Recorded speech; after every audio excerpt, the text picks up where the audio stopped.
Ya ma'syaral jinni wal ins, alam ya'tikum rusulun minkum yaqussuna 'alaikum ayati wa yunzirunakum liqa'a yaumikum hadza. Ingatlah ketika Allah bertanya, hai jin dan manusia, belum datangkah kepada kalian rasul-rasul dari kalian sendiri yang menerangkan kepada kalian ayat-ayatku, itu kitab-kitabku. Berarti semua kitab Allah itu tidak hanya untuk manusia, tapi juga ditujukan kepada jin. Bisa difahami? Dalil yang keberapa tadi? 3. Dalil keempat, saya ini bukan ceramah loh, ngajar kan? Mestinya antum lebih cerdas dari saya, karena antum kan banyak guru kan? Betul ya Bu ya? Mestinya antum lebih pintar dari saya mestinya. Kan ilmu saya sebarkan, terus ada ustadz yang lain. Kalau sama kan saling menguatkan dong. Cuman ibu-ibu rupanya punya spirit belajar sekarang nggak kayak masa muda dulu ya. Dulu waktu kuliah Bonita inginnya cum laude kan? Mengejar bayang-bayang tak pasti dulu kok kejar gitu. Tapi urusan ilmu akhirat kok kayaknya lebay deh. Ya? Nah, ingat, guru yang tidak suka basa-basi itu saya loh.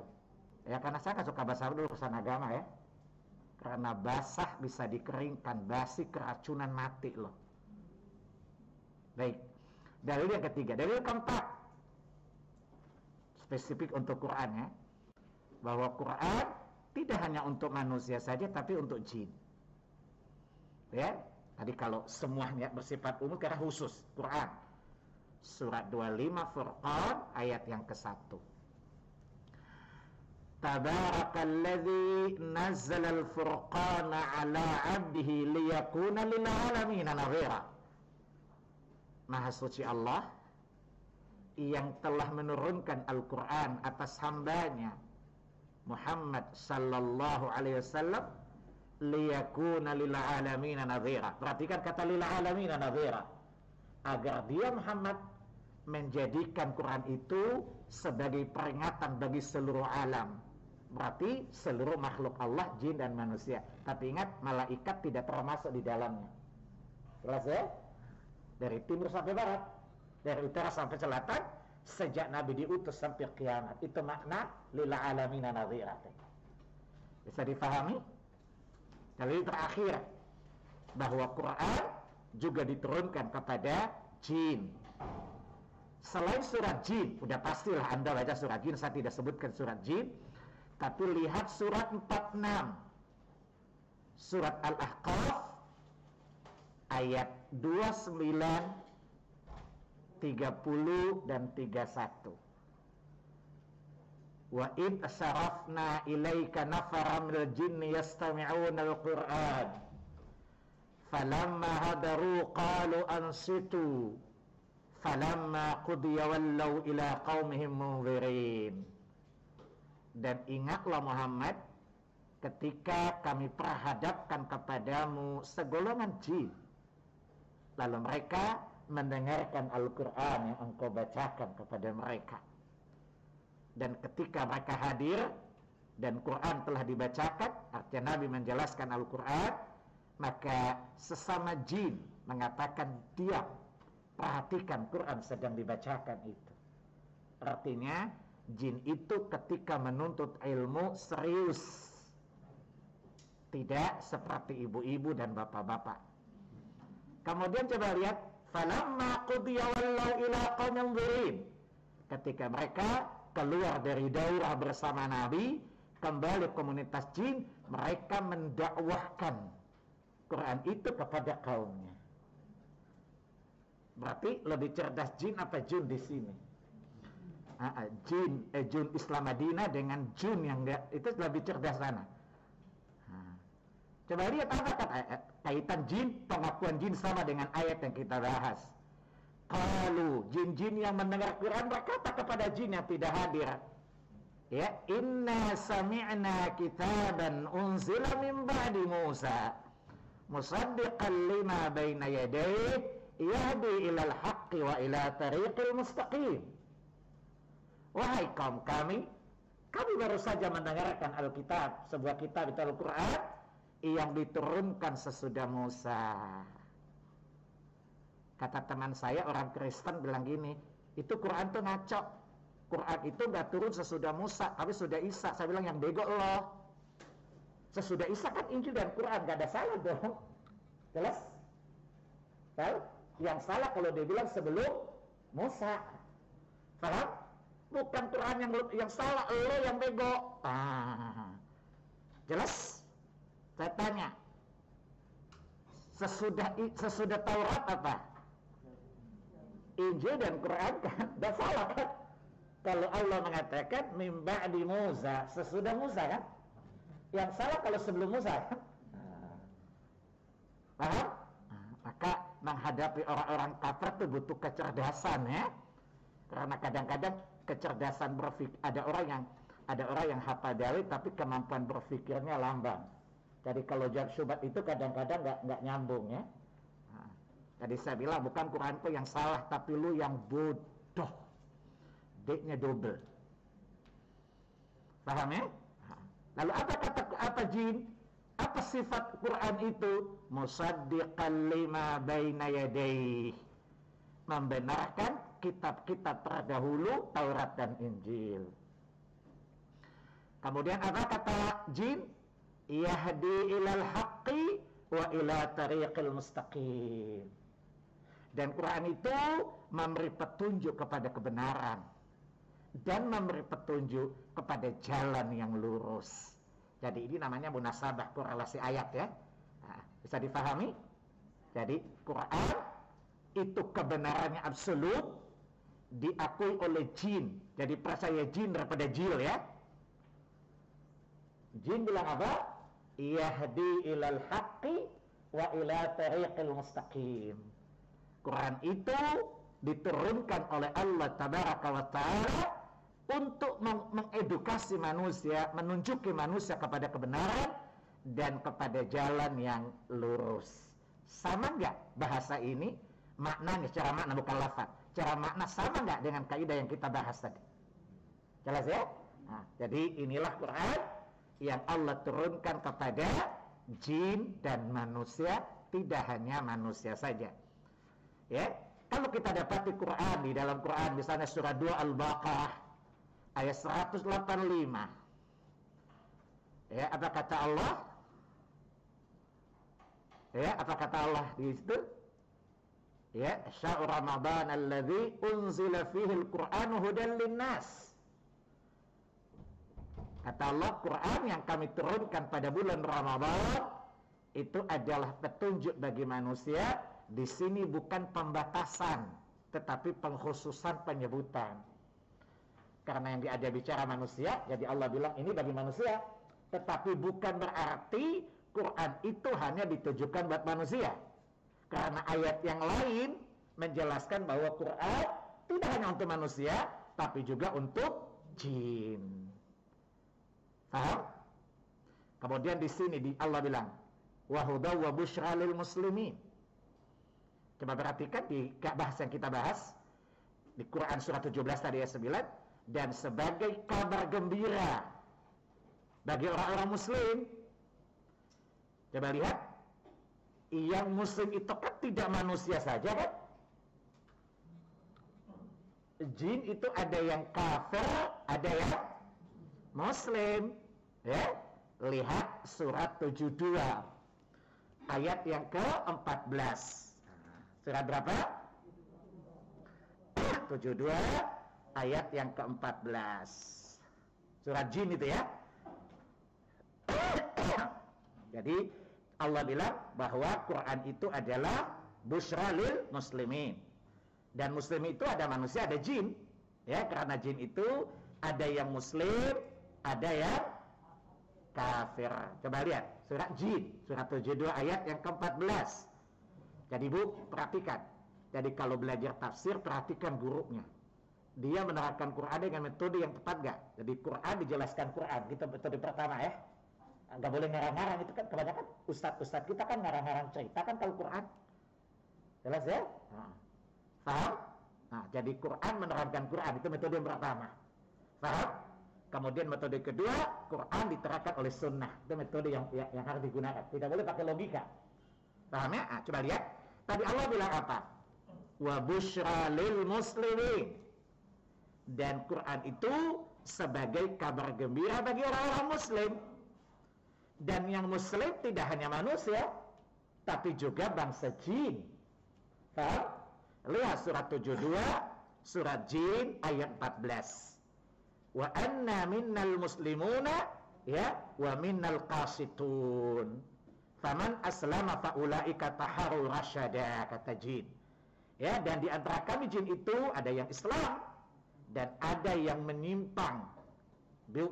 Jadi orang di luar Islam itu menyimpang, itu kata jin loh. Jelas? Masa ormas Islam terbesar nggak berani kayak jin? Kata kafir aja dihapus ya, karena tidak ingin menyinggung perasaan orang non muslim. Apa kata iblis? Goblok gitu loh.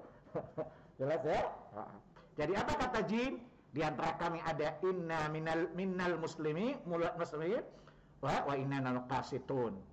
Di antara kami ada yang berislam, di antara kami ada pula yang menyimpang yang bukan Islam. Berarti jin mengatakan bahwa di luar Islam adalah orang yang menyimpang, sesat. Salah? Masa antum pemuda ganteng-ganteng kalah sama jin? Pede aja lagi, paham? Jelas? Kemudian apa kata jin? Faman aslama faulaika taharru rasyada. Ya, siapa yang memilih Islam sebagai agamanya, maka mereka itu telah memilih jalan yang lurus. Berarti jin mengisyaratkan kepada kita bahwa selain Islam adalah jalan yang bengkok. Jelas ya? Jelas? Kata jin apa saya ulangi? Faman aslama faulaika taharru rasyada. Siapa yang memilih Islam sebagai agamanya, maka mereka itulah orang-orang yang menempuh jalan yang lurus. Berarti jin mengajarkan kita bahwa selain Islam itu lurus atau bengkok. Yang nggak mungkin dua-duanya lurus, kan bengkok kan lurus cuma satu. Jelas? Jadi antum nggak usah belajar agama dari ormas Islam yang nggak pede gitu ya. Belajar dari jin daripada belajar dari kiai yang nggak percaya diri. Paham anak-anak? Kan saya masih guru kan? Boleh dong manggil anak-anak deal or no deal. Jelas? Jadi tadi Allah bilang, jadi menunjukkan bahwa Quran tidak hanya untuk manusia, tapi juga untuk orang jin juga. Kenapa tadi kalimatnya?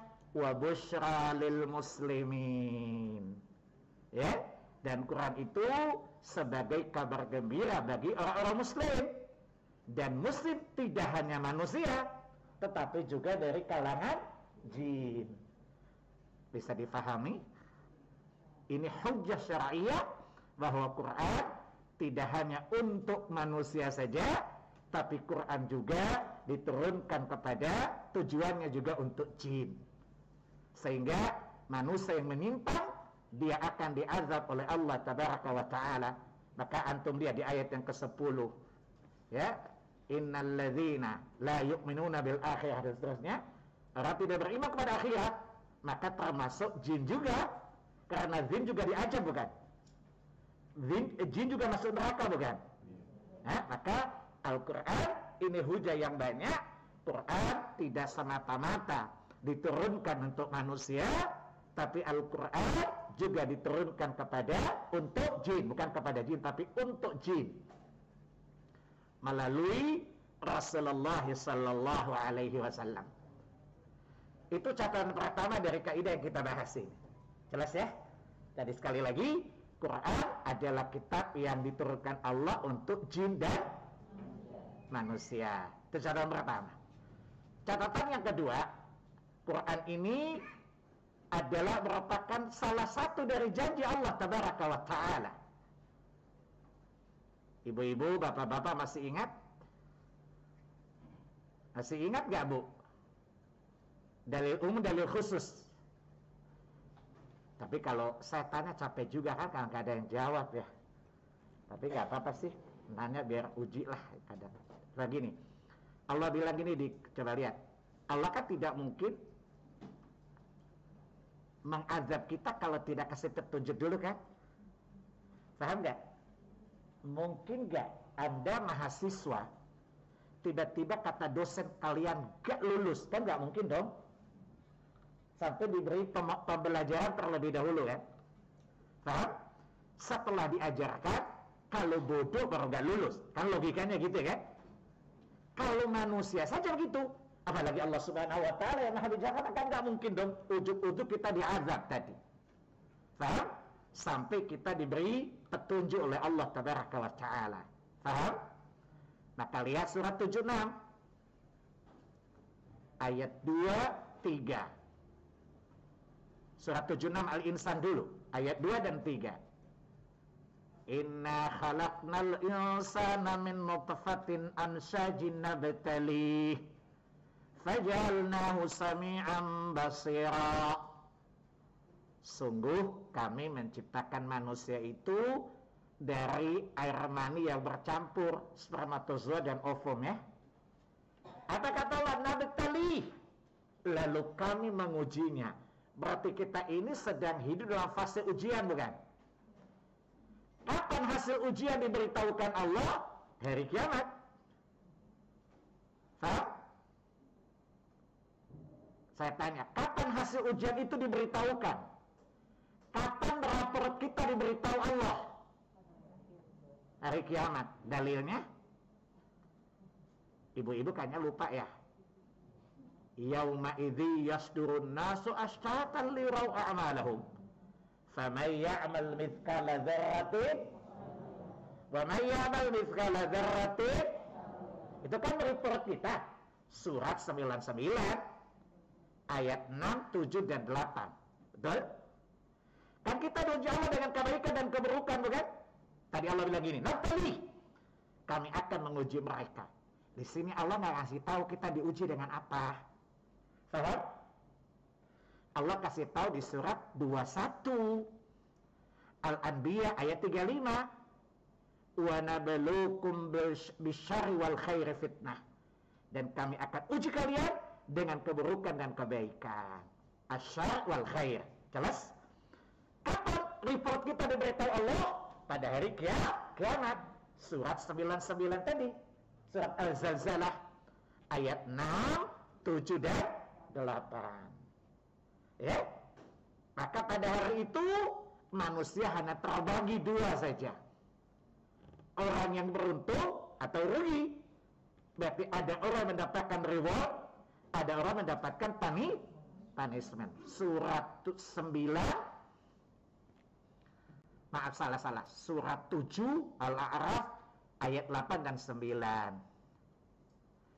Wal waznu yawma idzinil haq. Dan mizan, timbangan pada hari kiamat adalah bukti kebenaran. Fa'amma man thaqulat mawazinuh. Siapa yang berat timbangan amal kebaikannya, fa'ulaika hum muflihun, dia orang yang beruntung. Ada reward, bukan? Wa amma man thaqulat mawazinuh, siapa yang ringan timbangan kebaikannya, berarti lebih banyak keburukannya. Ya, fa'ulaika maka dia rugi untuk dirinya sendiri. Itu hasil yang kita peroleh. Bu, yang rugi kemana? Ke neraka. Yang beruntung kemana? Jadi hari kiamat terbagi dua. Ada yang ke surga, ada yang ke neraka. Surat 42 ayat 7. Ini urutan-urutannya. Korelasinya dengan Quran sebagai petunjuk tadi. Paham? Jadi nggak mungkin kita dikumpulkan, diuji, tidak diberi aturan, kode etik, nggak mungkin kan? Paham? Nggak mungkin diberi, tiba-tiba kita dimatikan, dihimpun, lalu Allah bilang ke neraka, Allah ke surga, nggak mungkin kan? Dan itu mustahil bagi sifat keadilan Allah Tabaraka wa Ta'ala. Maka kata Allah di surat 76 tadi, kembali ke surat 76 tadi, kan saya bicara ayat 2 kan, kita diuji bukan? Paham? Diuji dengan apa? Keburukan dan kebaikan. Paham? Kapan kita melihat report kita? hari kiamat. Paham? Lalu dari rapor itu kita ditempatkan sesuai dengan prestasi kita, bukan? Yang baik, yang berhasil akan ke surga. Paham? Yang gagal ke neraka. Dan Allah tidak ujuk-ujuk dong. Lalu Allah katakan di surat 7, 6 tadi ayat 3. Inna hadainahu sabil. Lalu kami beri petunjuk kepada manusia jalan. Nah, jadi kita tidak mungkin sesat. Yang sesat kita telah pilih, kan? Karena Allah telah memberi kita petunjuk. Ibu-ibu, ini saya pengen uji deh kecerdasan ibu-ibu supaya nanti besok ibu-ibu kalau kesini lihat catatannya lagi deh. Atau buka rekaman bisa dilihat lagi. Allah beri kita petunjuk itu 1 jalan, 2 jalan, 3 jalan, atau 4 jalan. Nah baik, Allah bilang apa? Tadi inna hadainahu sabila. Lalu kami beri dia jalan. Paham? Ibu tulis surat 76, Bapak Ibu tulis ayat 3, Juntu. Surat 90, surat Al-Balad ayat yang ke-10. Apa kata Allah? Wa hadainahun najdain. Dan kami beri petunjuk itu 2 jalan. Jalan ke surga Allah beri petunjuk, jalan ke neraka juga Allah beri petunjuk. Allah kasih tahu enggak? Paham? Bisa difahami maksudnya?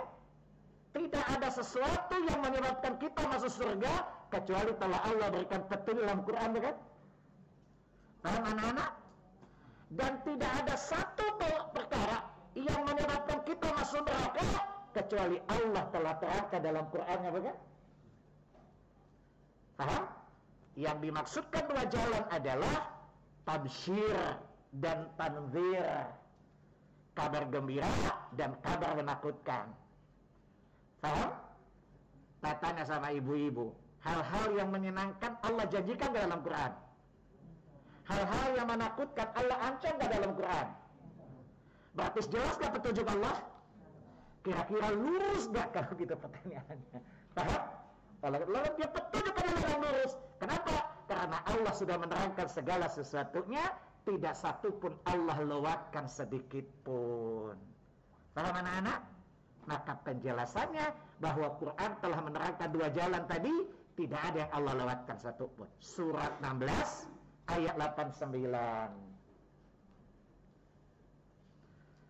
Ibu lihat di kalimat yang kedua. Kalimat yang pertama, yauma nab'atsu fi kulli ummatin bisyahidin. Saya tidak bahas itu. Tapi lihat kalimat yang kedua di ayat itu.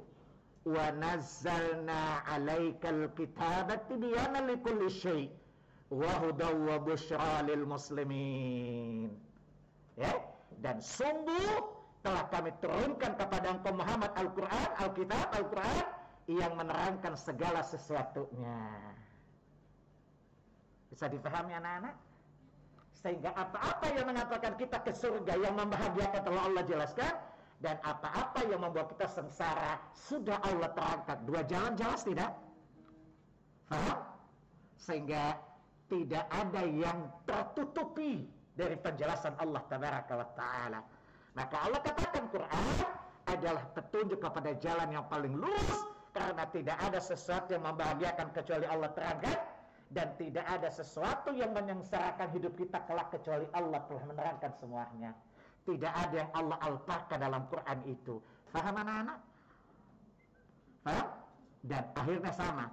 Dan Quran itu petunjuk dan kabar gembira bagi orang-orang Muslim. Sama nggak penggalannya dengan ayat yang kita bahas, kaidah yang kita bahas? Sama kan? Bisa difahami anak-anak? Ibu-ibu pahamnya insidental ya, temporary ya. Kalau di sini paham, 2 minggu lagi lupa ya. Nggak usah hafal ayatnya dulu, yang penting ayat sekian dulu, mulai dari itu ya. Kalau hafal Arabnya mungkin susah, paling nggak terjemahan, ini ayat sekian gitu ya. Ya, jazakallah khairan. Karena ada teh saya minum dulu ya. Maaf saya tidak ngajak-ngajak, karena cuma 1.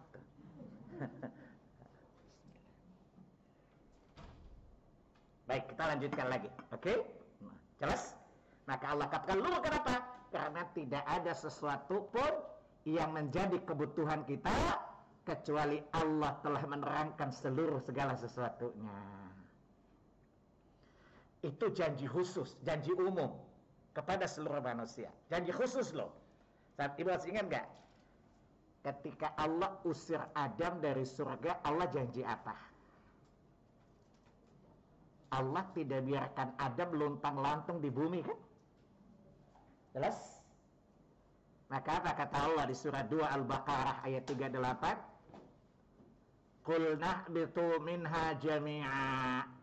Maka kami firmankan kepada keduanya, keluarlah kalian berdua, jin, iblis dan Adam dari surga ini. Maka perhatikan kata Allah, imma ya'tiyannakum minni huda faman tabi'a hudaya fala khaufun 'alaihim wala hum yahzanun. Maka nanti, jika nanti datang kepada petunjukku, berarti Allah sudah menjanjikan kepada Adam, bukan? Allah tidak usir Adam. Adam salah, bukan? Saya tanya, Adam kurang ajar nggak kepada Allah? Bermaksiat kan? Tapi Allah masih menyayangi Adam. Allah bilang keluar, tapi aku tidak akan biarkan engkau di bumi tanpa petunjuk. Maka aku, jika datang dia kepada kalian nanti petunjukku, kata Allah, faman tabi'a hudaya fala khaufun 'alaihim wala hum yahzanun. Maka siapa mengikuti petunjukku itu tidak ada ketakutan dan tidak ada kekhawatiran baginya. Berarti kabar gembira semuanya Quran, bukan? Coba lihat, tidak ada ketakutan, tidak ada kekhawatiran. Berarti isi Quran semuanya kabar gembira, bukan? Karena hidup ini menjadi susah kalau ada kekhawatiran, ada ketakutan, ya? Nah, Allah bilang kabar gembira. Karena dengan Quran itu, petunjuk Allah itu, siapa mengikutinya, dia tidak pernah merasa takut dan tidak merasa sedih. Berarti kabar gembira, bukan? Atau coba lihat redaksi yang ada di surah 20. Ya, ayat 123. Ya, surat berapa? Sama dengan ayat 7 ada perbedaan. Qalah bitaminha jami'a. Keluarlah kalian berdua dari sini. Kata Allah, perhatikan, fa imma ya'tiyannakum minni huda faman ittaba hudaya fala yadhillu wa la yashqa. Jika kelak datang petunjuk kepada kalian, faman ittaba hudaya, siapa mengikuti petunjukku, kata Allah, perhatikan, la fala yadhillu, dia tidak akan sesat. Berarti paling lurus petunjuk kita kan? Wala yashqa, dan dia tidak akan mengalami kecelakaan. Berarti kabar gembira enggak? Quran itu menggembirakan kan? Karena tidak ada orang sesat kecuali diberi petunjuk. Saya kasih contoh gini. Ibu punya satu kebutuhan terpenting, tiba-tiba ibu kena macet. Tapi orang kasih tahu jalan alternatif, lalu ibu lolos. Kira-kira merasa gembira enggak? Lebih gembira mana? Ketika kita sesat jalan lalu dapat petunjuk dari orang, atau ketika kita dalam kesesatan agama lalu dapat petunjuk. Paham? Karena tidak ada yang menyesatkan dada, tidak ada kesulitan. Paham? Nah, pertanyaan saya, yang Allah maksudkan dengan hidayah di sini apa? Agama. Dan agama itu Allah wahyukan oleh Nabi dan kitab. Paham? Surat 7 Al-A'raf ayat 35. Jadi yang saya maksud, Quran ini merupakan salah satu dari janji Allah kepada Adam.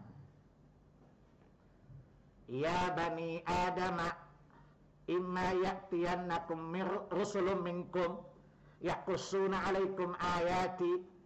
Wahai anak Adam, jika nanti aku utus rasul-rasul kepada kalian yang menerangkan kepada kalian ayat-ayatku. Ayat-ayat di sini maksudnya apa? Kitab-kitab Allah, ya? Jelas? Karena Allah tidak mengutus rasul kecuali bersama rasul itu kita, bukan? Faham? Jadi, yang dimaksud ayat-ayat Allah di sini rasul, yang diterangkan oleh rasul ayat adalah kitab. Faham? Karena setiap rasul, setiap nabi Allah utus pasti ada kita bersamanya. Paham? Surat 2 Al-Baqarah 213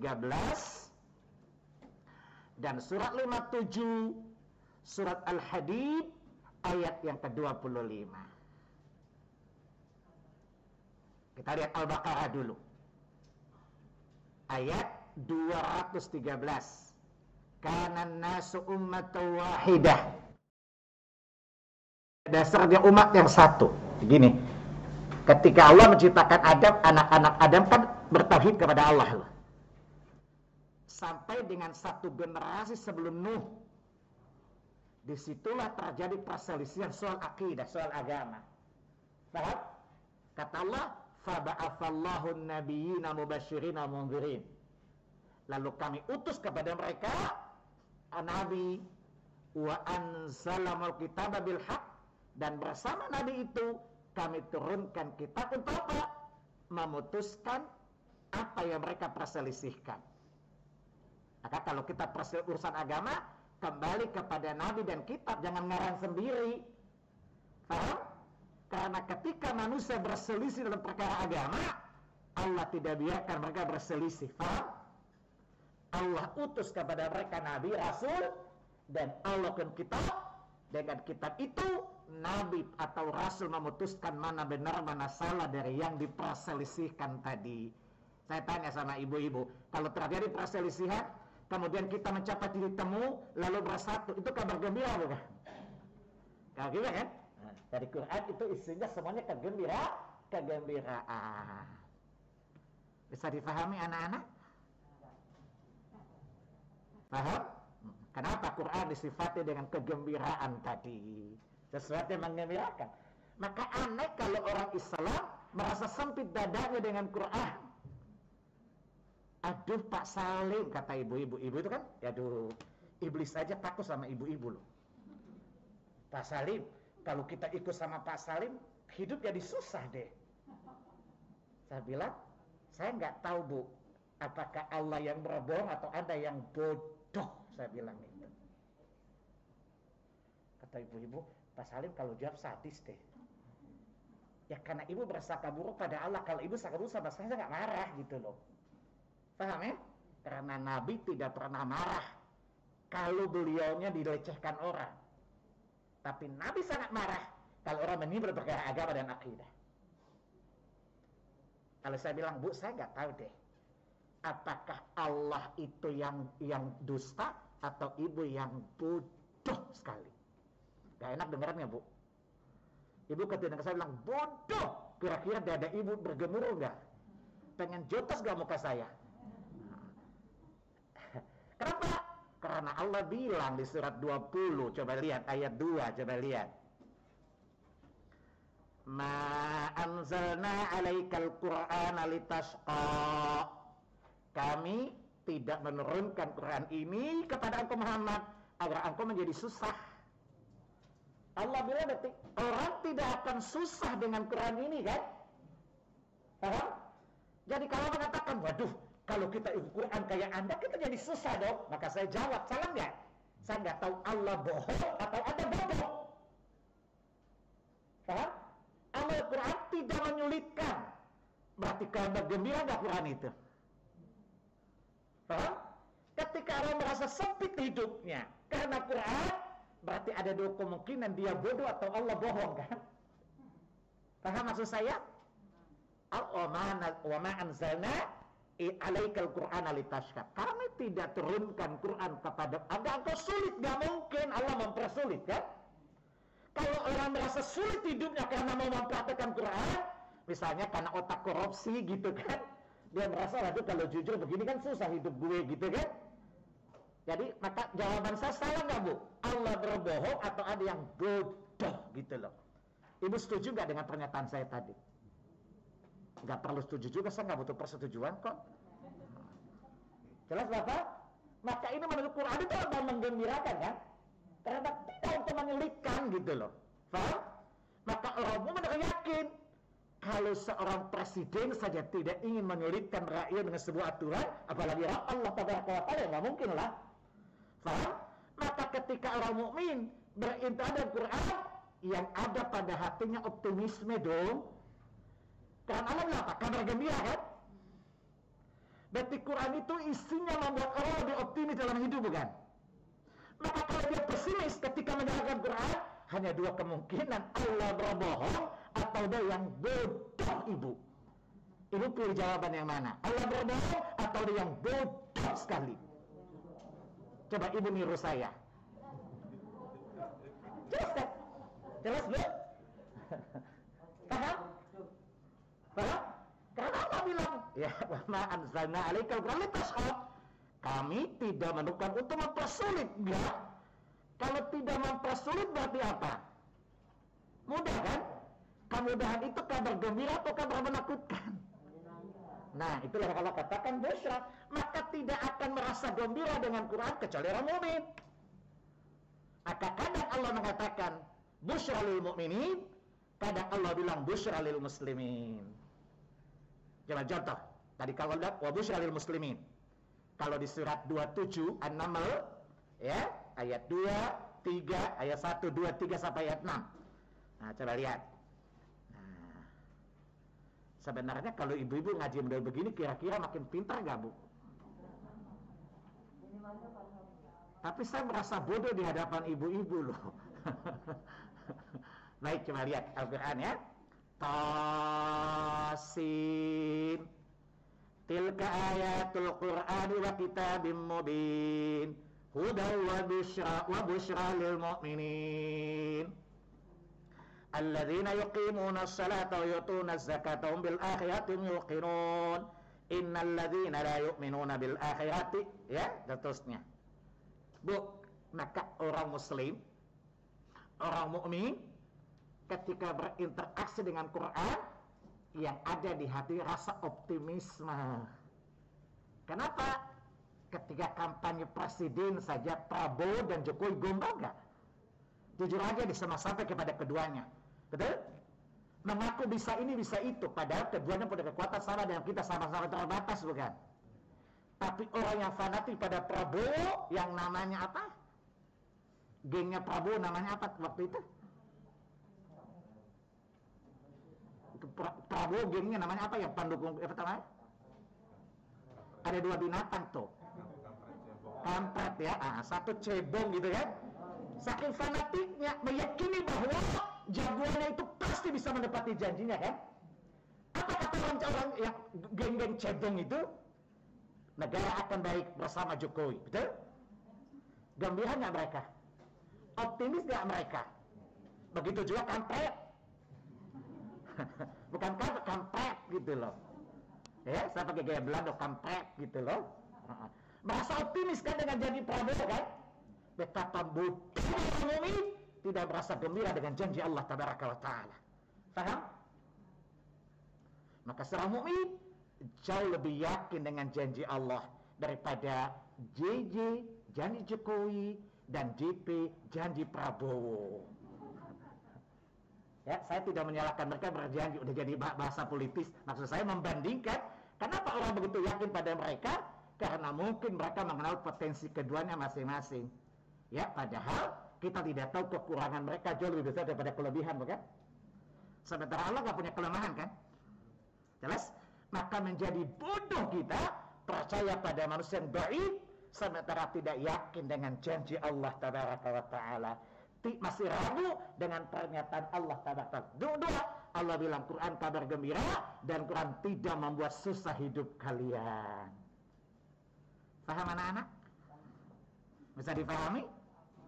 Dan itu akan dirasakan hanya oleh dua saja. Hati yang muslim, taslim, tunduk dan patuh. Hati yang mumin yang yakin. Selama hati tidak beriman, jelas tidak akan merasakan betapa benarnya janji Allah. Paham? Dan orang yang tidak muslim, sekedar Islam saja, KTP doang, hatinya tidak Islam, dia tidak akan merasakan kabar gembira yang Allah kabarkan kepadanya tadi. Bisa dipahami anak-anak? Ini namanya ESQ, Education of Salim Qibas namanya. Jadi rada-rada meledak, namanya juga orang Ambon, semangat gitu ya. Judes lagi. Judes ya Bu ya? Ini guru yang satu ini judes ya? Ibu-ibu memang harus sekali-kali dijudisin memang sih. Jelas? Maka Allah sifati Quran dengan sebuah yang menggembirakan. Pertama, tidak menyulitkan hidup. Bahkan Allah bilang apa tadi? Coba lihat surah 20 tadi. Ayat 124, coba lihat. Justru Allah bilang, kalau kalian meninggalkan Quran, hidup kalian akan sempit, kata Allah tabaraka wa ta'ala. Lihat surah 20 ayat 124, coba. Wa man a'rada an dzikri fa inna lahu ma'isyatan dhanqa wa nahsyuruhu yaumal qiyamati a'ma. Jelas?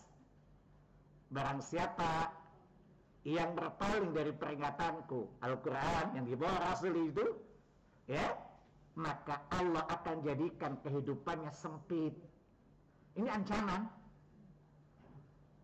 Ibu-ibu kalau misalnya berbuat kesalahan diancam polisi, ibu, perbuatan ibu ini bisa pidana 3 tahun loh. Kira-kira ibu keder nggak, Bu? Karena Allah ancam loh. Paham ya? Allah ancam loh, ibu perhatikan. Wa man a'rada an dzikri fa inna lahu ma'isyatan dhanqa. Siapa yang berpaling dari peringatanku.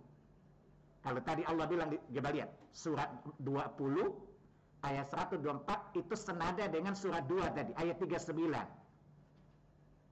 Walladzina kafaru bi ayatina ulaika ashabun nar fi khalidun. Itu ancaman. Tadi Allah bilang apa? Siapa mengikuti petunjukku, maka tidak ada ketakutan, tidak ada kesedihan baginya. Itu jaminan Allah. Begitu Allah ajak di ayat ini sama dengan ayat surah 2 Al-Baqarah 39. Siapa yang mengingkari peringatanku, petunjukku itu, aku akan biarkan dia hidup dalam kesulitan. Bu, kata orang-orang, buktinya gue makin jauh dari agama, gue makin kaya. Jawab aja, kalau sekedar kaya, iblis lebih kaya dari elo kali. Betul, Bu? Siapa lebih kaya dari iblis, saya tanya? Iblis paling kaya kan? Tapi yang paling susah hidupnya siapa? Emang iblis nggak stres membayangkan hari kiamat dia disiksa Allah tabaraka wa ta'ala? Ya? Iblis itu pernah lihat neraka, orang-orang jahat ini coba lihat neraka loh. Iblis itu pernah lihat neraka sebagaimana dia pernah surga. Bayangkan, Bu, orang pernah hidup di surga, kemudian diancamkan dengan neraka, dan dia tahu betul neraka. Kira-kira takut nggak? Emang lu pikir manusia lebih kaya dari iblis? Iblis paling kaya lo. Tapi lu pikir iblis tenang hidupnya? Enggak. Iblis itu galau. Bahkan iblis menginginkan kiamat makin jauh. Semakin jauh, dia semakin jauh dari neraka, belum waktunya kan? Orang yang paling takut cepatnya kiamat siapa? Iblis. Karena iblis udah tahu dia bakal neraka. Jadi walaupun iblis dikasih fasilitas, bisa terbang kemana dia mau, gitu kan? Dia bisa makan apa saja dia mau. Iblisnya pada sakit loh, iblis.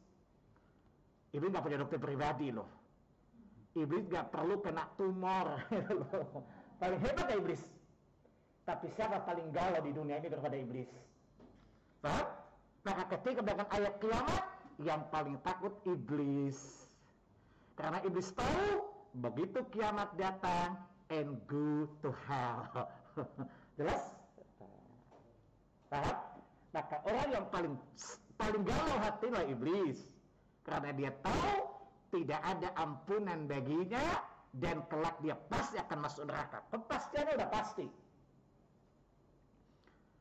Bu, iblis udah pasti galau dong, pasti takut dong. Kita ini artinya bisa neraka, bisa surga. Berarti mesti khawatir juga kan?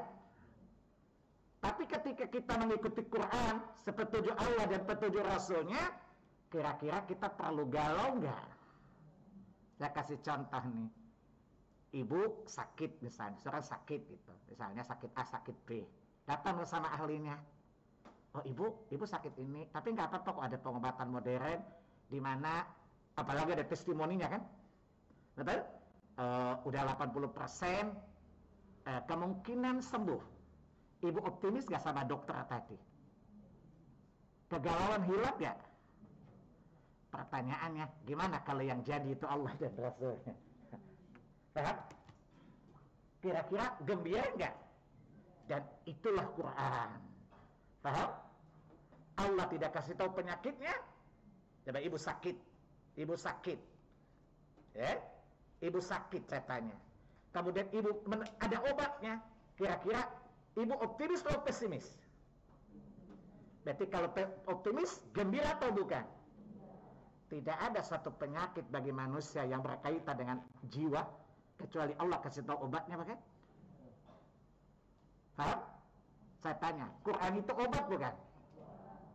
Dalilnya? Dalilnya? Anda ini sepertinya bukan murid saya deh. Ya, karena murid saya biasanya cerdas-cerdas sih. Pertama, surat 17 ayat 82. Wa nunazzilu minal Qur'ani ma huwa shifaa'u wa rahmatul lil mu'minin. Kabar gembira kan kalau kata itu obat? Yes, semua penyakit selalu ada obatnya. Dan ketika Anda tahu bahwa ada obat, ada optimisme enggak? Itulah kenapa Quran disifati dengan kabar gembira. Dan penyakit di sini maksudnya penyakit berkaitan dengan hati ya. Jadi surat 17 ayat 82 juntu anak panah maksudnya. Surat 10 ayat 57. Ya ayyuhan nas qad ja'atkum mau'izatum rabbikum ya wa shifaa'un lima fis sudur wa hudaw wa rahmatul lil mu'minin. Wahai manusia, sungguh telah datang kepada pelajaran dari Rabb kalian Al-Quran sebagai penyembuh bagi apa yang ada di balik dada kalian itu hati. Bu, sebenarnya penyakit yang paling kronik dan paling dikhawatirkan itu penyakit apa, Bu? Penyakit hati. Makanya coba lihat, sebenarnya cacat yang dicela Allah itu cacat fisik atau cacat hati? Dalilnya?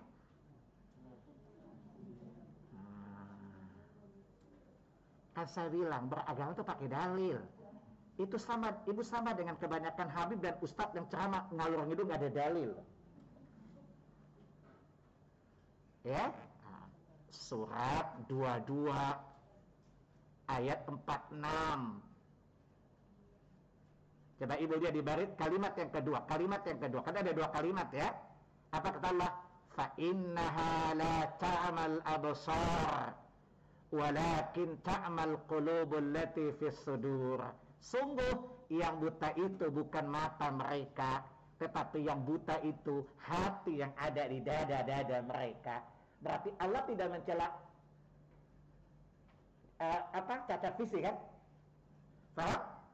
Yang Allah cela itu cacat jiwa. Di situ bentuknya celaan atau kemuliaan? Celaan. Allah mencela orang memiliki cacat hati, buta hati, bukan? Allah bilang yang buta itu bukan mata, tapi yang paling buta itu adalah hati. Nah, saya kasih contoh, Bu.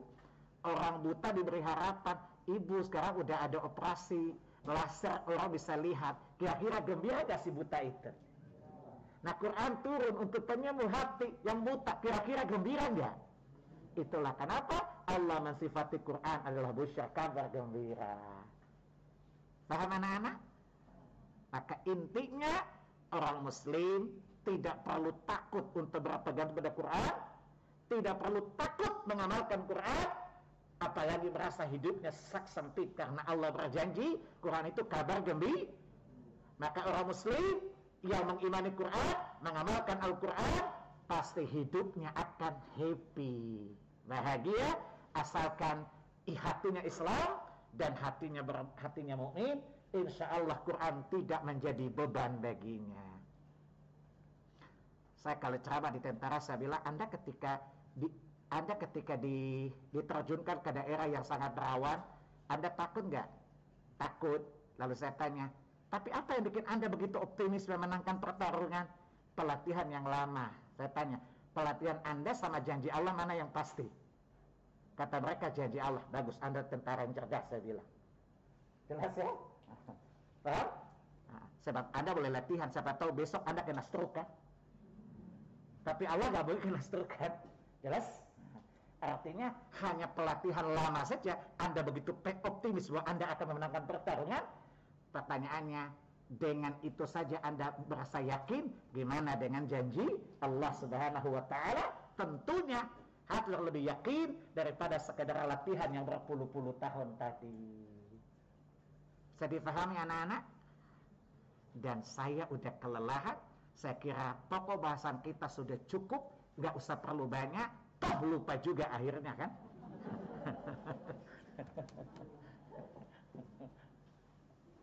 Jelas? Kaidah kita udah jelas ya? Bahkan tidak usah ragu ya. Toh ada orang suka bilang gini, saya pernah ceramah di sebuah institusi negara, kepolisian misalnya.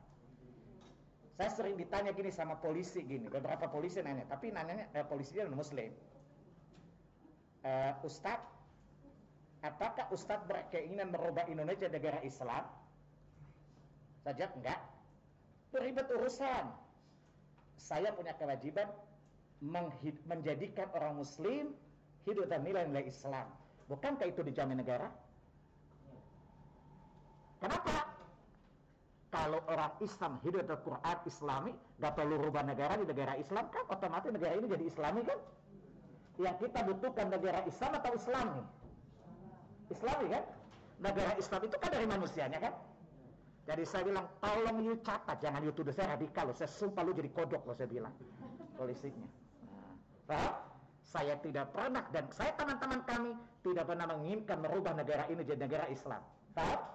Tapi kami punya kewajiban mendidik cara berpikir manusia muslim yang Islami, menjadi pegawai yang Islami, jadi pejabat yang Islami, maka tidak perlu merubah negara, tapi Indonesia jadi negara yang Islami. Jelas? Kira-kira merubah negara kan repot urusannya, kan bisa perang kan, tumpah darah kan? Nggak perlu. Paham? Tetapi setiap orang Islam harus hidup di bawah naungan Al-Quran. Insya Allah tidak perlu kita rubah negara yang Islam, tapi Indonesia menjadi negara yang Islami. Yang kita butuhkan simbol atau hakikat? Hakikat kan? Paham? Nah, sehingga satu saat orang Islam jadi presiden, kebijakannya Islam. Kan itu ya? Jadi menteri Islami, enggak presiden yang atau menteri yang bil fulus kullu syai'in tembus, bila fulus kullu syai'in mampus. Enggak. Ya, tidak jadi menteri yang pangkat 3, halal, haram, hantam. Kalau jadi hakim bukan HAKIM, hubungi aku kalau ingin menang. Nggak jadi JAKSA, jika Anda kebingungan sogok aku. Jangan disambung ya, JAKSA, jangan disambung. Paham? Jika Anda kebingungan sogok aku. HAKIM, jangan disambung. Hubungi aku kalau ingin menang. Dinya KUHP, kasih uang habis perkara, atau kekurangan uang hukumannya penjara. Yang kami inginkan ini dirubah hanya dengan satu prinsip, manusia hidup berdasarkan Al-Quran, takut kepada Allah, hidup di bawah naungan Quran, sesuai dengan petunjuk Quran, maka hidup ini lurus kata Allah. Ya, inna hadzal Qur'an yahdi lillati aqwam. Kalau Quran itu lurus, orang mengikutinya pasti lurus, negara ini pasti akan lurus. Saya tanya sama polisi, emang salah kalau saya ingin meluruskan arah negara? Enggak sih. Caranya apa? Manusianya diluruskan. Paham? Otaknya, jiwanya, dan hatinya. Kalau yang nanya orang dari timur, jadi saya bilang jangan coba-coba ngana bilang saya teroris ya. Kita sumpah ngana jadi kodok loh. Nah, jangan ngana main-main sama kita. Ya? Jelas? Karena apa? Harus meluruskan otak kita luruskan mental manusia ya. Dan tidak ada alat yang mampu meluruskan kecuali Allah. Dan Allah meluruskan jiwa itu dengan Al-Quran. Maka Allah katakan Quran yahdi lillati aqwam, adalah petunjuk yang paling lurus untuk meluruskan hati dan pikiran manusia. Kalau hati dan pikiran sudah lurus, insya Allah negara ini berjalannya lurus. Oke, fine, saya udah capek. Toh saya menguras tenaga juga, antum besok-besok lupa lagi kan. Jadi saya cukupkan sajalah daripada membuang energi tapi tidak tertampung di apalagi ini kan komputer yang giganya kecil gitu ya. Loadingnya juga lama gitu kan, kadang-kadang hang lagi. Baik, ada pertanyaan silakan. Iya Ustaz, ini secara online ada ini Ustaz. Ya. Apa beda ayat di dalam Al-Quran yang menyebutkan ya ayuhan nabi dengan ya ayuhan nas serta ya ayuhan ladina amanu? Iya, ya baik. Dalam Quran kan ada bentuk nida, seruannya. Ada kalanya Allah mengatakan ya ayuhan nas, dan itu terulang hanya 3 kali dalam Quran. Ya. Kemudian ya ayyuhallazina amanu terulang sebanyak 89 dalam Al-Quran. Ya. Dan ketiga ya ayuhan nabi, ya ayuhan rasul. Ya. Jadi saya ulangi, ya ayuhan rasul. Artinya Allah menyeru semua rasul-rasul. Maka yang diseru adalah rasul. Paham? Tetapi keseruan yang ada pada rasul-rasul itu juga berlaku bagi kita. Contoh ayat surat 23 ayat 51. Ya ayyuhar rusul kulu min thayyibati wa'malus shalihat. Wahai rasul-rasul, makanlah yang baik-baik dan beramal salihlah kalian. Ayat ini ditujukan buat rasul-rasul, tapi perintah kandungannya juga berlaku bagi kita.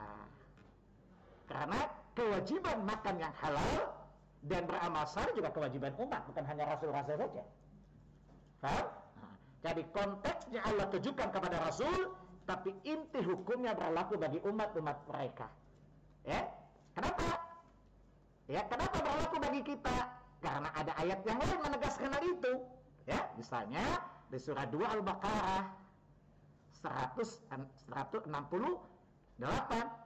Ya ayuhan nasu kulu mimma fil ardi halalan thayyiba.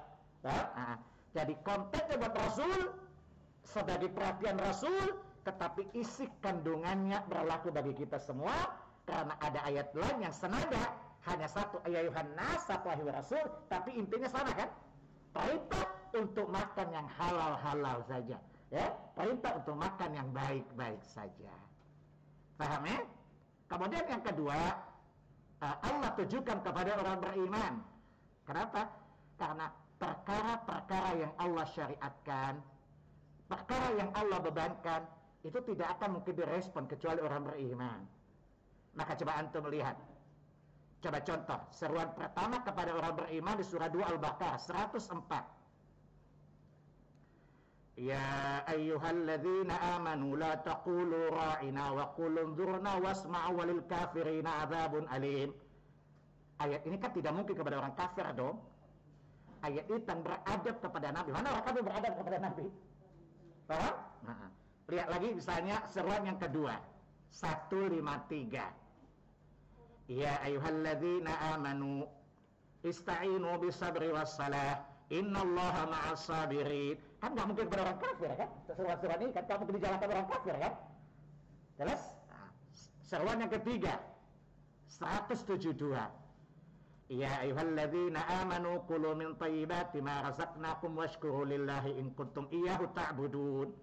Yang nggak mungkin Allah perintahkan orang kafir karena mereka tidak mungkin menyembah Allah kan? Paham? Jelas? Kemudian seruan yang keempat ayat 178 178-79. Ya ayyuhalladzina amanu kutiba alaikumul qisasu fil qatla al-hurru bil hurri wal 'abdu bil 'abdi wal untha bil untha faman 'ufiya lahu min akhihi syai'un fattiba'un bil ma'rufi wa ada'un ilaihi bi ihsan. Ya nggak mungkin orang kafir menjalankan hukum ini kan?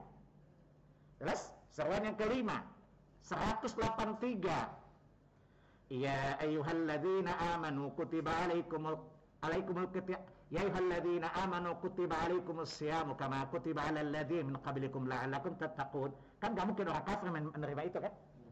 Jelas? Seruan yang ke-6 208. Ya ayyuhalladzina amanu dukhulu fis silmi kaffah wa la tattabi'u khutuwatis syaitan innahu lakum aduwwum mubin. Mungkin nggak orang kafir menjalankan itu? Nggak kan? Sekarang yang ke-7 254. Ya ayyuhalladzina amanu anfiqu mimma razaqnakum min qabli ayat yaumil la bay'un fihi wala khullatu wala syafa'ah wal kafiruna humul zalimun. Kan tidak mungkin kepada orang kafir kan? Dan semua kewajiban ini dapat direspon hanya oleh beriman, kan? Seruan keberapa sekarang? Ada apa? 264 Al-Baqarah masih ya?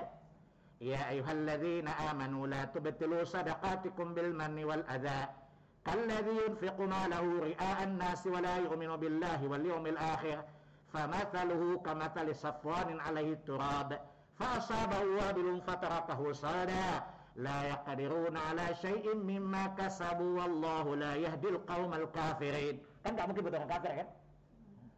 Terus yang ke-9 267 Ya ayyuhalladzina amanu anfiqu min thayyibati ma kasabtum. Yang bisa mencari harta halal hanya orang beriman, kan? Orang kafir kan otaknya hatang, ketiga halal haram hantam. Maka tidak mungkin dia membenarkan Allah. Kenapa? Karena yang Allah perintahkan itu terasa berat buat mereka. Paham? Coba bilang, jangan korupsi. Itu kabar gembira mau korupsi atau sesuatu yang menyempitkan hidup dia. Nah kalau bilang, kalau dia tinggalkan korupsi pasti sempit hidupnya, bukan? Nah, ketika Allah menganggap bahwa larangan korupsi itu membuat dia jadi susah, ya susah beneran gitu loh. Paham? Makanya itu seruan yang Allah itu kepada orang beriman, karena tidak mungkin bisa merespon, apalagi menyikapi sami'na wa ata'na. Kecuali siapa? Orang beriman. Faham? Karena semua ayat tadi responnya cuma satu, sami'na. Kata Allah di surah 24 ayat 51, innama kana qaulal mu'minina idza du'u ila Allahi wa rasulih yahkum bainahum ay yaqulu sami'na wa ata'na. Faham? Kemudian ayuhan nas, ya, berarti itu kan pada semua manusia. Supaya apa? Orang kafir tidak pernah mengingkari bahwa Allah pernah menyeru mereka. Ya? Contoh, seruan pertama, makanya coba lihat. Setiap kata ya Yohanes biasa seru mereka untuk mentauhidkan Allah. Contoh surah 2 Al-Baqarah 21. Ya ayyuhan nasu ubudu rabbakum alladzi khalaqakum. Ya? Atau di surah 24 ayat 21. Ya, dan seterusnya. Ya, nah, jadi itu juga bahasa manusia. Ya, tetapi ingat, dan ada hal tertentu yang memang Nabi yang bukan kita. Contoh di surat 33 ayat 45. Ya ayuhan Nabi, inna arsalnaka syahida wa mubashira wa nadhira. Tentu ayat ini tidak berlaku bagi kita. Karena ayat ini Allah memanggil Nabi kita Muhammad, mempertegas kepadanya, kamu itu adalah seorang pemberi kesaksian pada hari kiamat. Jelas? Atas seluruh nabi-nabi. Jadi ada yang spesifik buat nabi, ada yang berlaku juga untuk kita semuanya. Jelas ya? Jadi kan konteks siapa yang diajak bicara. Ya, kadang khusus tapi isinya umum. Tadi ada Rasul yang diajak bicara khusus, kan? Tapi perintah dalamnya bersikap umum kepada Rasul dan umat-umat mereka juga. Kadang-kadang Allah panggil khusus dan informasinya juga khusus seperti tadi Nabi. Paham?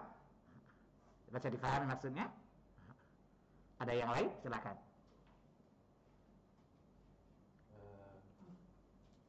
Iya, yang berikutnya Ustaz.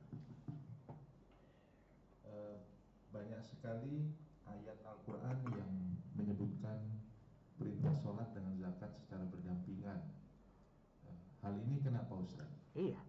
Makanya coba antum lihat hadits Nabi, buniyal Islam ala khams.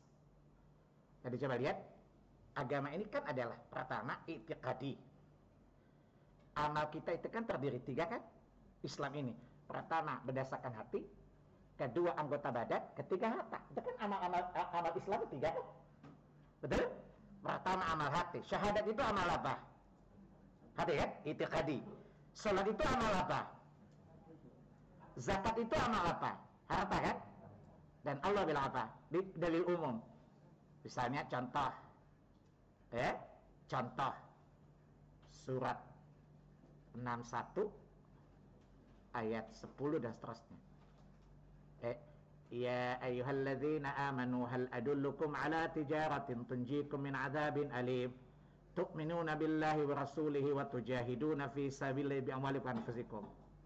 Jelas ya? Nah, Jadi tata satu. Yang kedua, itu pertama. Amal itu ada 3 kan? Amal hati, amal badan, amal harta kan? Jelas?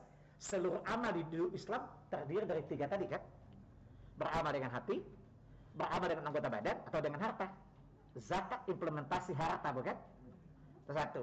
Yang kedua, perkara terbesar dalam agama ini apa? Bukan jihad kan? Jadi itu butuh harta juga enggak? Maka Allah sertakan. Bisa dari zakat, bisa dari infak kita. Yang ketiga, saya tanya, hubungan ini ada berapa, Bu? Dalam membangun relasi kita, ada berapa relasi yang bisa kita jaga? Hablum minallah, hablum minas. Puasa itu punya hubungan dengan manusia enggak? Enggak. Salat itu berhubungan dengan siapa? Zakat itu dengan apa? Jadi itu implementasinya seperti itu kan? Dan menunjukkan apa? Zakat dan salat tidak bisa dipisahkan. 22 kali Allah menyandingkan salat dengan zakat. Oleh karena itu Abu Bakar As-Siddiq mengatakan, siapa tidak aku perangi sebagaimana wajib memerangi orang yang meninggalkan salat. Paham? Maka para ulama sepakat, orang meninggalkan puasa masih dimaafkan, tapi negara zakat diperangi. Maka Abu Bakar tidak memerangi orang meninggalkan puasa. Paham? Tapi Abu Bakar memerangi orang yang tidak membayar zakat. Kata beliau, sebagaimana perintah memerangi orang yang tidak salat, maka demi Allah aku akan perangi pula orang meninggalkan zakat, karena keduanya tidak boleh terpisahkan dalam satu rangkaian. Bisa difahami? Karena tadi pertama hablum minallah dan hablum minas tadi ya. Zakat itu ibadah yang berdimensi apa? Hablum minas kan? Jadi gak usah ajar kemanusiaan buat orang Islam. Rukun Islam saja sudah melebihi Pancasila, bukan? Jelas? Ya? Di Pancasila yang kemanusiaan implementasikan gak ada. Islam gak bicara tentang kemanusiaan, tapi lazim zakat. Zakat itu kemanusiaan, bukan? Jelas? Oleh karena itu tidak usah pertentangkan Pancasila dengan Islam, karena Islam jauh lebih substantif dan jauh lebih real daripada Pancasila. Jelas? Pancasila hanyalah satu titik debu di tengah syariat Islam. Setuju nggak? Nggak setuju saya pulang loh. Harus kita akui itu. Kita harus akui itu loh. Kita tidak merendahkan Pancasila, kita terima. Karena esensi Pancasila tidak menyelisih agama. Tetapi kita nggak terima kalau Pancasila di atas agama. Paham? Karena apa? Pancasila gagasannya Wahyuno, Wahyudi, dan Wahyuni. Agama wahyu Allah. Ya nggak sama dong levelnya Wahyuni, Wahyudi, dan Wahyono ya dengan wahyu Allah. Jelas Pak? Ini akidah. Kedua, ya Islam, Pancasila kan relasi kita anak bangsa. Paham? Nggak dibawa mati juga kan? Saya tanya, waktu mati ditanya mungkar nakir urusan Pancasila nggak? Berani baca Pancasila dicekek batang leher you. Jelas ya? Jadi saya katakan pada semua pejabat, Pancasila harga mati, tapi tidak dibawa mati. Betul? Karena tidak ada seorang nabi minta mati sebagai Pancasilais. Paham? Nabi Yusuf minta kepada Allah agar dia mati sebagai Muslim. Paham? Surat berapa? Surat 12 ayat 101. Nabi Yusuf apa? Watawaffani. Jadi kan aku mati sebagai orang Muslim. Paham? Dia tidak minta, bahkan katanya tukang-tukang sihir yang melawan Musa yang dikerahkan Fir'aun beriman atau kafir setelah itu? Ketika mereka diancam, disalib oleh Fir'aun, mereka minta kepada Allah apa? Rabbana afrigh alaina sabran wa tsabbit aqdamana wa tawaffana minal muslimin. Coba lihat. Masa you kalah sama mantan tukang sihir yang tobat? Mantan tukang sihir yang tobat ketika diancam Fir'aun disalib, dia bilang, ya Allah jadikan kami orang yang sabar, teguhkan pendirian kami dan matikan kami sebagai orang-orang Muslim. Masa lu mati sebagai Pancasilais? Kata mantan tukang sihir Fir'aun gak level lah. Jelas, surat 7 ayat 126. Jelas? Jelas Bapak?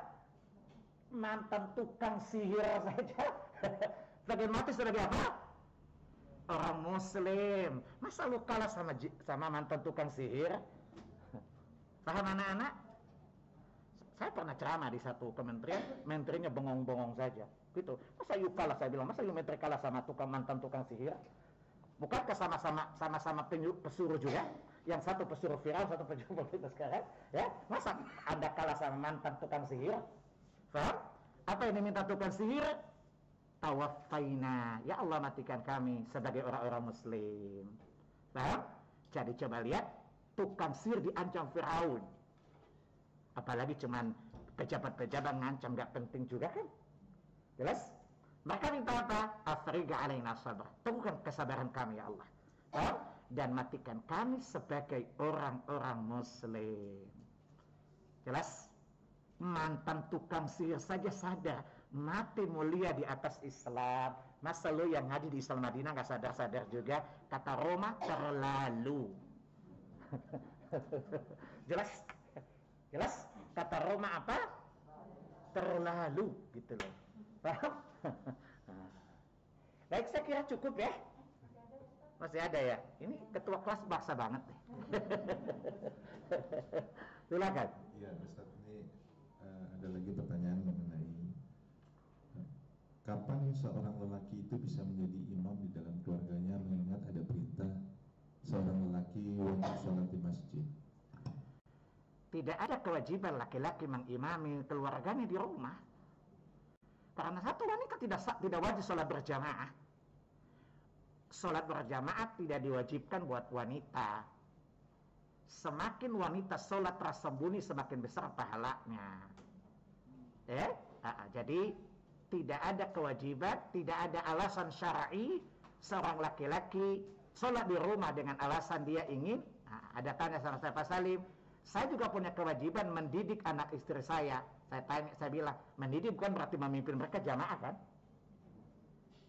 Tetapi masa istri saya nggak sholat berjamaah? Saya tanya, para sahabat aja istrinya nggak berjamaah, biasa-biasa aja, lo lebay banget deh.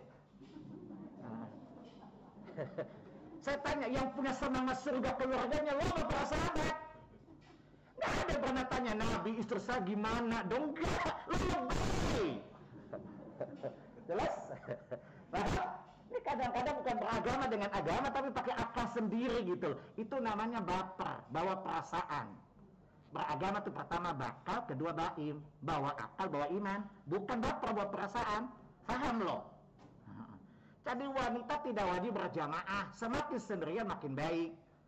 Bisa tanya sama dia, you imamin istri lo sama Nabi istri memimpin umat, lebih besar pahalanya mana? Nabi lah, tapi Nabi bilang kepada Hamid, sholat di kamarmu terpencil lebih baik daripada sholat di masjidku bersamaku. Lu baca belepotan, Nabi baca paling fasih. Kamu gak khusyuk, Nabi paling khusyuk. Tetapi Nabi bilang apa? Wanita di rumahnya lebih baik. Umi Maktum punya bini, buta lagi. Tapi tidak dikasih uzur sama Nabi untuk sholat di rumahnya kan? Artinya bahwa Umi Maktum punya uzur dong. Aku buta. Gimana kalau aku jamaah di rumah sama itu jamaah juga kan? Tapi Nabi bilang apa? Kamu dengar azan gak? Dengar, jalan. Kalau Umi Maktum saja nggak dikasih uzur, apalagi Allah. Paham ibu-ibu? Ini cara ngomong ke laki. Karena laki ibu tuh punya penyakit tahu-tahu. Tidak tahu, sok tahu. Dikasih tahu, tidak mau tahu. Dan tidak boleh cari tahu, tapi selalu merasa tahu. Tahu-tahu bertetangga sama iblis, gitu. Paham? Kasih tahu dia, saya tidak wajib berjalan. Nggak usah repot-repot. Lu ke masjid sana, kecuali lu ganti kelamin lo. Ya? Ilahnya kan mulai tersembunyi lebih baik. Karena tadi Masjid Nabawi pahalanya besar enggak? Iya, karena tawaf tidak mungkin di hotel dong. Kalau tawaf karena ada tempat kan, ibadah ada butuh tempat khusus kan. Seperti ibu tawaf, ya mungkin ibu keliling kamar kan. Pasti Ka'bah yang ditawafi. Lain kalau tawaf kan lain masalahnya. Ya, oleh itu kalau saya pergi, saya bilang ibu-ibu di kamar aja lebih utama. Tapi 1000 pahala Ustaz. Ya Masjid Nabawi juga 1000 kan. Tapi Nabi bilang di rumah lebih baik. Ilatnya apa? Karena hadisnya semakin tersembunyi semakin lebih baik kan. Tetapi ingat, wanita ke masjid tidak dilarang, tidak tercela kok. Boleh. Tetapi kalau disuruh memilih tempat yang paling baik, itu pilih yang mana? Lebih baik. Jadi kadang-kadang ibu-ibu, Pak Salim, laki-laki itu dapat pahala 27. Saya tanya, yang kasih tahu 27 siapa? Nabi. Yang bilang wanita lebih baik siapa? Nabi. Ibu lebih mulia daripada 27. Kenapa? Mengikuti sunnah itu lebih tinggi derajat daripada sholat berjamaah di masjid. Paham? Paham? Ini laki bini sama saja penyakitnya. Yang satu alasan, saya kan perlu mengedukasi anak bini gue. Mengedukasi nggak perlu lu sholat berjamaah di rumah keles. Ya, kenapa? Para sahabat juga punya bini-bini bukan?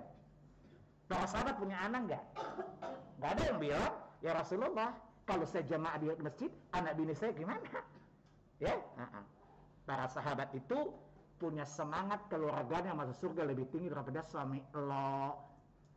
Paham? Tapi mereka nggak lebay kayak suami ibu. Paham? Jadi kalau dibilang begitu, ayo kita sholat berjamaah, nggak usah mas ke masjid sana. Paham? Kenapa? Gue nggak butuh imam sholat. Imam rumah tangga, yes lo. Tapi imam sholat, no, sana ke masjid. Berani nggak ngomong kayak gitu? Kalau anda nggak ngomong, saya menyesal punya murid kayak antum. Paham? Jadi antum itu imam rumah tangga, bukan imam sholat. Paham? Mana bacanya belepotan lagi. Bacanya cuma kuliah kulhu saja dari dulu. Namanya trivial kul, ya, kuliah kulhu kul berfalak kul bin nas. Lebih pendek lagi wal asr sama inna atayna. Lagu Ahmad mau jadi imam, ada bermodalkan inna atayna sama wal asr. Jadi beliau ke suami apa? Iyu imam saya dalam rumah tangga, bukan imam sholat. Paham? Iyu kalau mau jadi imam, sana masjid daftar jadi imam di sana. Kan di tempatmu di sana. Karena Iyu tidak punya modal jadi imam, cukup jadi makmum saja. Kenapa? Lu pimpin gue sholat aja belepotan, apalagi mimpin orang. Mending jadi makmum aman. Oke? Sekali-sekali butuh kesadisan juga. Saya kalau contohnya gini, kan kadang-kadang orang itu kalau tidak disentakkan dia tidak tahu ya kalau salah ya. Betul ya? Sekali-kali sentak juga dong. Nggak apa-apa lah kalau suaminya bahlul kan. Kan kadang-kadang rumah tangga tuh kondisinya gini. Ada kayak Fir'aun, istrinya solehah, lakinya fasik. Ada yang kayak Nabi Nuh, ya, suaminya salih, bininya fasik. Ya, ada yang kayak Abu Lahab dan Abu Jahal, dua-duanya fasik. Jelas? Ini tiga-tiganya nggak enak kan? Yang kita inginkan seperti keluarga Ibrahim dan keluarga Nabi kan? Apa kata Nabi? Allahumma barik ala Muhammad wa ala ali Muhammad kama barakta ala Ibrahim. Ya, Ibrahim beriman, istrinya beriman, anak-anaknya beriman. Ya, tentu kita inginkan berumah tangga kita seperti Ibrahim kan? Ya, keluarga di mana pemimpinnya alim dan makmumnya taat. Ya, ada istri-istri yang lakinya salih, Allah bininya ke istrinya Abu Lahab. Ya, aduh, jadi PKK perempuan kasak kusuk ya. PKK perempuan kurang kerjaan, PKK perempuan kesana kemari. Lalu jadi IWAPI, Ikatan Wanita Penyebar Isu. Ada sekali macam-macam ibu-ibu punya kelakuan. Tapi ibu di sini enggak, PKK perempuan kejar kajian. Betul ya? Insya Allah ya. Baik, ada pertanyaan yang lain silakan. Iya Ustaz, saya berteman dengan teman yang masih suka clubbing dan minum. Apa boleh Ustaz? Sementara pelan-pelan saya ajak kajian dan dia sudah mulai hadir di kajian, tapi masih minum dan clubbing. Baik. Pertama, kan kata Nabi, al-mar'u ala dini khalil. Pertama dulu, Allah bilang apa? Hukum asalnya kita kalau membeli teman harus orang baik. Itu hukum asal. Hukum asal. Faham? Surat 9 ayat 119 At-Taubah. Ayyuhalladzina amanu taqullaha wa kunu ma'as shadiqin. Wahai orang-orang yang beriman, bertakwalah kepada Allah dan bertemanlah dengan orang-orang yang baik. Orang yang benar. Itu hukum asalnya. Paham? Nah, yang kedua apa kata Nabi? Al-mar'u ala dini khalili falyanzur man yukhalil. Seseorang itu baik atau buruk tergantung agama temannya.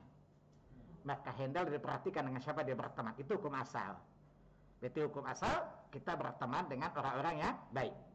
Nah, tetapi kalau dihajatkan, dibutuhkan, ini kita perlu dengan catatan kita memiliki imunitas yang kuat ya. Pertama, kita punya kokoh keilmuan. Kalau nggak punya ilmu, minimal kita punya kekuatan untuk tidak terpengaruhi.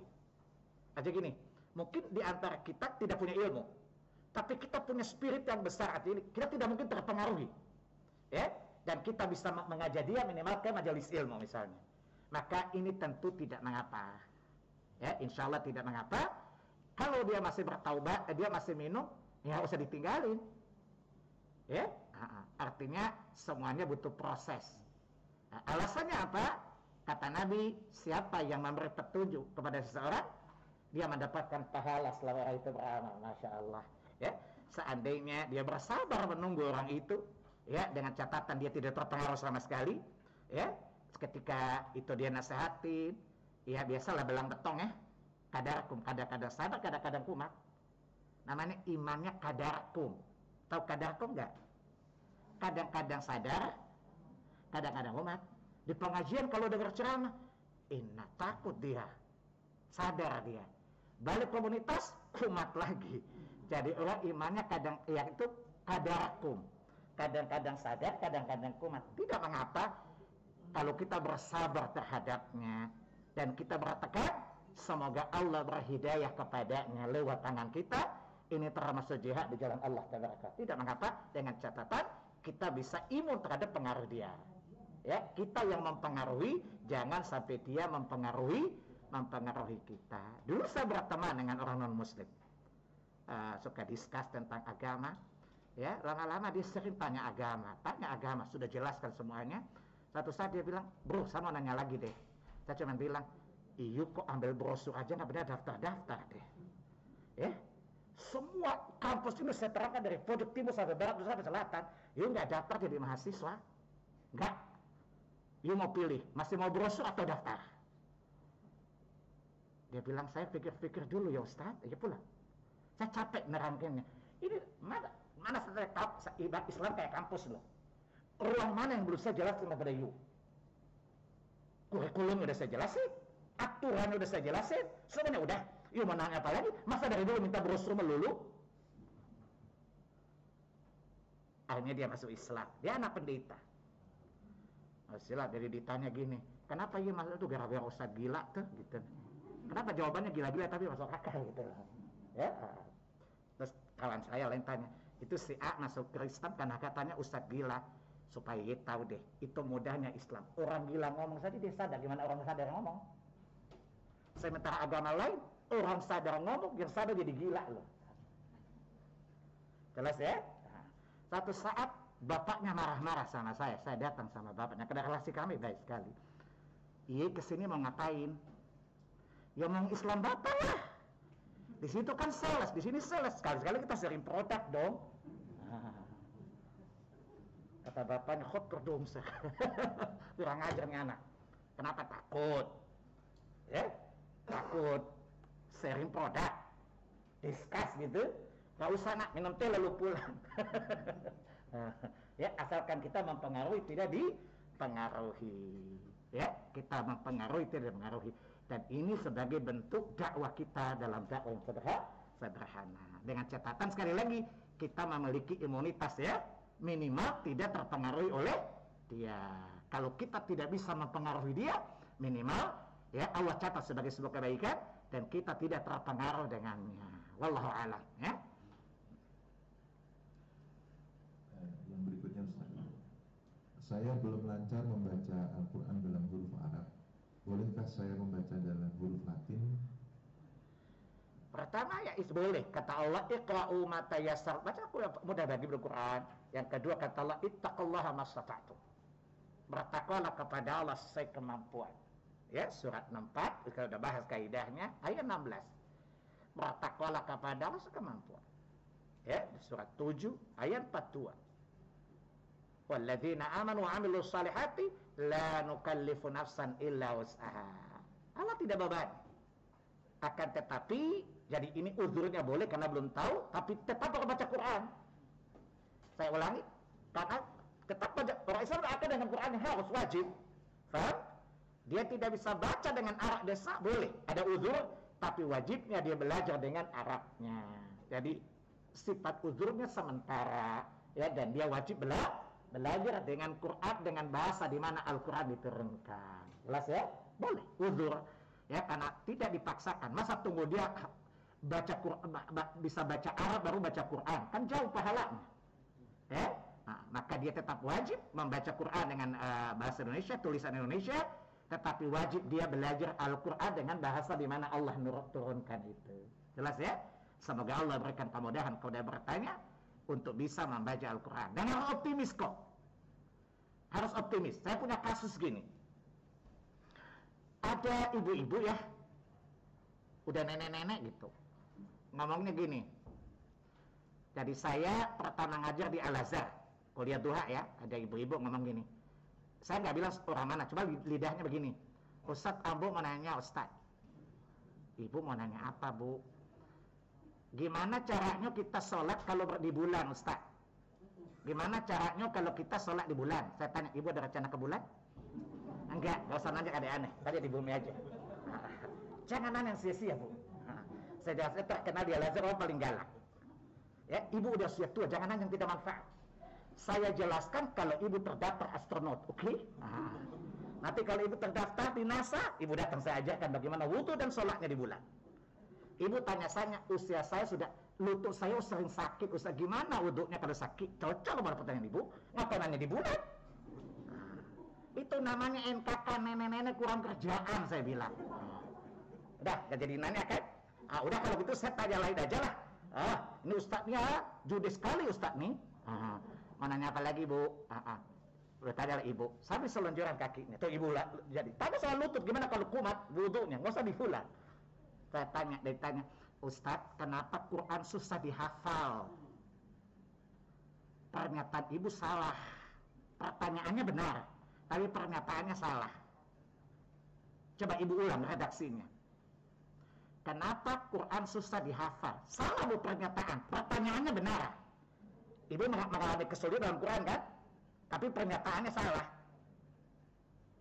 3 kali saya bilang salah, marahlah ibu-ibu itu. Ustadz, Ambo udah tua, jangan juga main-main lah. Saya gak mainin ibunya aja yang bodoh. Pernyataan ibu ini, kenapa saya susah hafal Quran? Kenapa? Beda dong. Kenapa Quran susah dihafal? Kesulitan pada Quran. Tapi kalau ibu tanya, kenapa saya susah? Kesulitan pada ibu. Faham? Kenapa, Bu?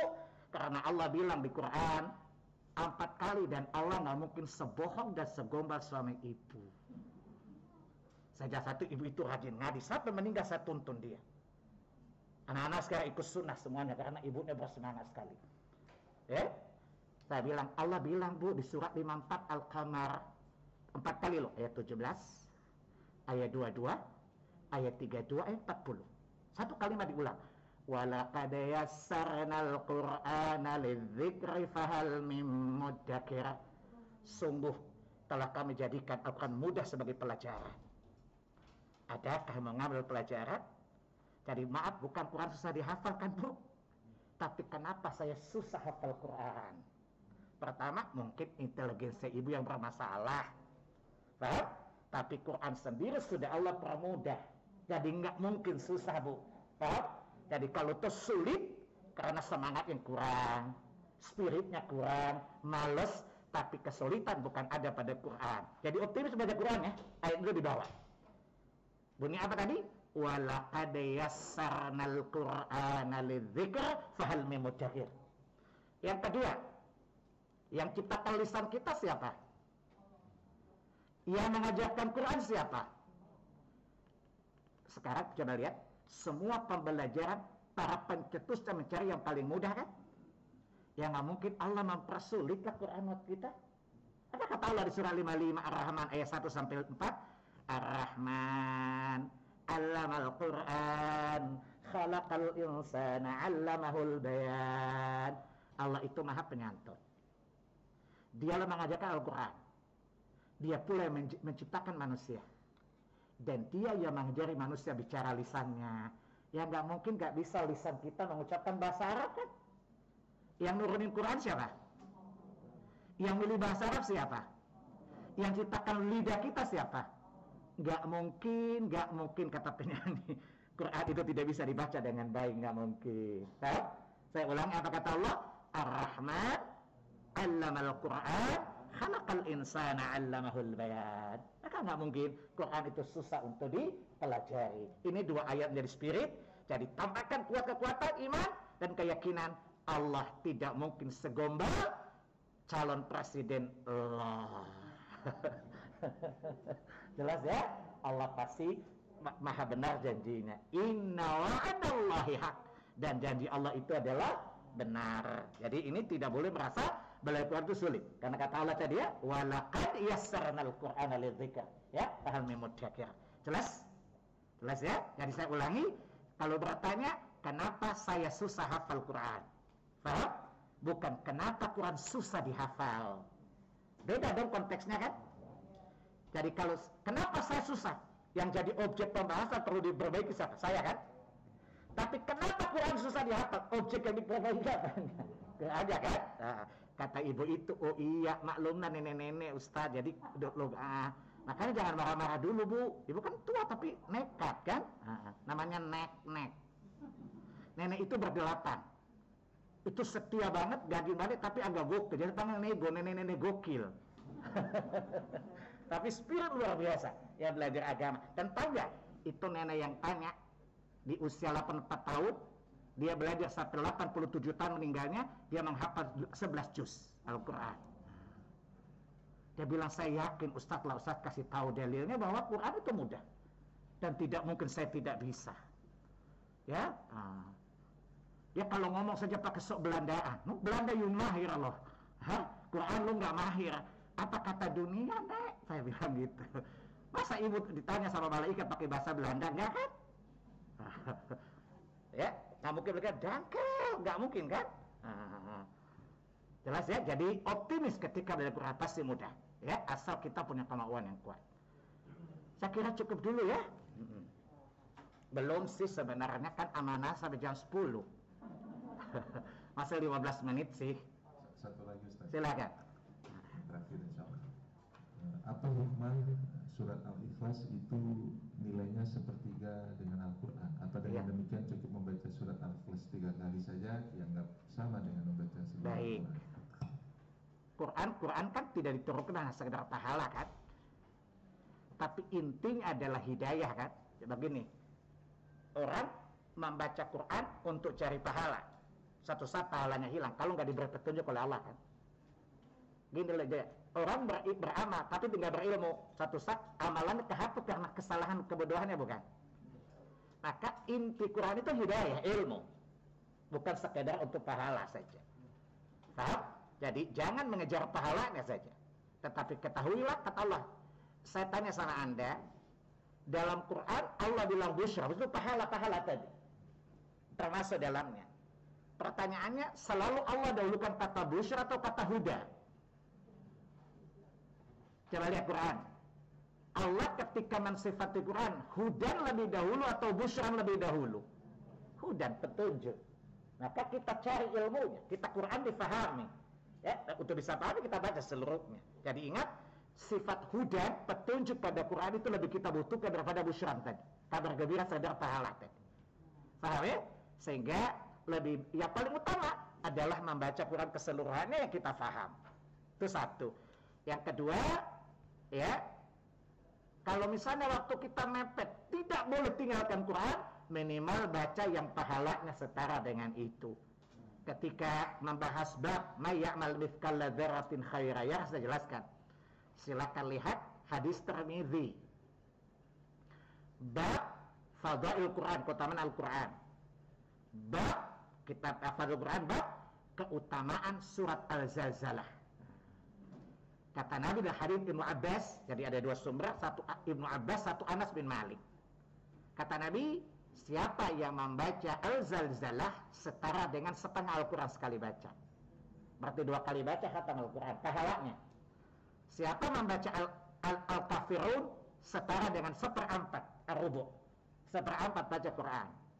Berarti membaca Al-Kafirun 4 kali sama dengan pahalanya khatam Al-Quran.